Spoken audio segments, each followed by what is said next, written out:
বাংলা অঞ্চলের মুসলমান সমাজে নারী জাগরণের পথিকৃৎ রোকেয়া সাখাওয়াত হোসেন অন্তঃপুরবাসিনী জীবন শুরু করলেও সামাজিক সীমাবদ্ধতার বেড়াজাল অতিক্রম করে বিদ্যা চর্চায়, শিক্ষা সংগঠনে ও সামাজিক অগ্রগতি সাধনে বরণীয় ও স্মরণীয় হয়ে আছেন।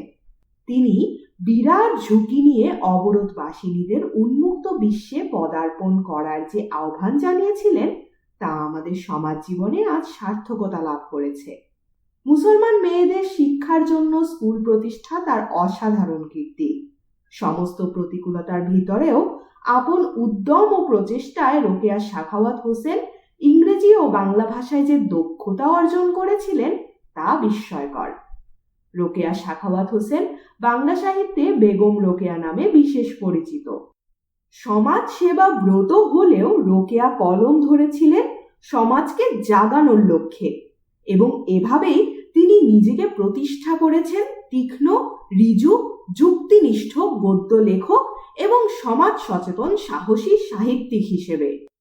ঠিক বেগম রোকেয়ার তুল্য লেখক তৎকালীন হিন্দু বা মুসলমান, নারী বা পুরুষ আর কেউ ছিলেন না।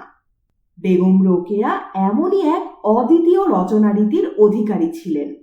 তার উল্লেখযোগ্য গ্রন্থ হচ্ছে পদ্মরাগ, অবরোধবাসিনী, মতিচুর, সুলতানার স্বপ্ন ইত্যাদি।